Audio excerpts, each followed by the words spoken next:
తాకట్లో ఉన్న మీ బంగారాన్ని విడిపించి ఆ రోజు ఆన్లైన్ రేటుకి కొంటాం. Sharma gold company. తలకు మించిన అప్పులు, ఆర్థిక ఇబ్బందులు, రుణభారం ఓ బంగారు ఆభరణాల తయారీ వ్యాపారిని ఆత్మహత్య చేసుకునేలా ప్రేరేపించాయి.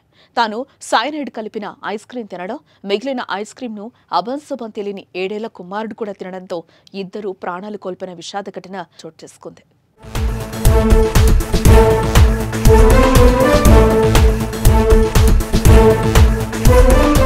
కృష్ణా జిల్లా యనమల కుదురులోని వినోద్ పబ్లిక్ స్కూల్ రోడ్లోని ఓ అపార్ట్మెంట్లో వేమిరెడ్డి సాయి ప్రకాష్ రెడ్డి తన కుటుంబంతో కలిసి నివాసముంటున్నాడు.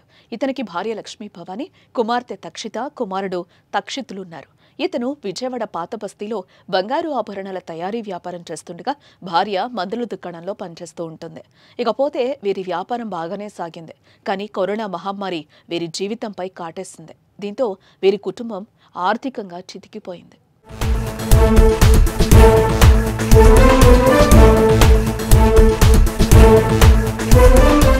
మరోపక్క వ్యాపారం సాగకపోవడంతో ఆర్థికంగా తీవ్రంగా నష్టపోయారు సాయి ప్రకాష్ రెడ్డి కుటుంబం. దీంతో అప్పటి నుంచి అప్పుల పాలయ్యాడు. అయితే కొంత అప్పును కుటుంబ సభ్యులు తీర్చినప్పటికీ ఆ అప్పుల ఊబి నుంచి బయటపడలేకపోయాడు సాయి ప్రకాష్ రెడ్డి.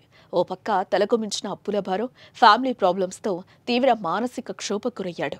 అయితే సాయి ప్రకాష్కి భార్య లక్ష్మీ భవాని ధైర్యం చెప్తున్నా అతనిలో ఆందోళన తగ్గలేదు.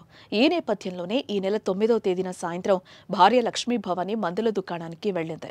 ఇంటి వద్దే ఉన్న సాయి ప్రకాష్ రెడ్డి సాయంత్రం సమయంలో ఐస్ క్రీంలో సైనైడ్ కలిపి తిన్నాడు. అయితే మిగిలిన కొంత ఐస్ క్రీంను కుమారుడు తక్షిత్ కూడా తినడంతో నిమిషాల వ్యవధిలో ఇద్దరు తీవ్ర అస్వస్థకు గురయ్యారు. అయితే అది గమనించిన కుటుంబ సభ్యులు వారిని ఆసుపత్రికి తరలించిన కొద్దిసేపటికే మృతి చెందారు.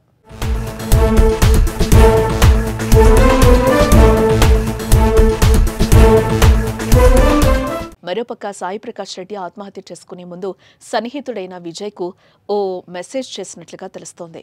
సారీ బావా, నేను తక్షిత్ సనైడ్ తీసుకున్నామని చేసినట్లు తెలుస్తోంది. ఇక మెసేజ్ చేసిన కొద్దిసేపటికే జరగాల్సిన దారుణం జరిగిపోయింది. ఇక తండ్రి కొడుకుల మృతితో కుటుంబ సభ్యులు శోకంలో మునిగిపోయారు. మరోపక్క ఘటనా స్థలానికి చేరుకున్న పోలీసులు అనుమానాస్పద మృతిగా కేసు నమోదు చేసుకున్నారు.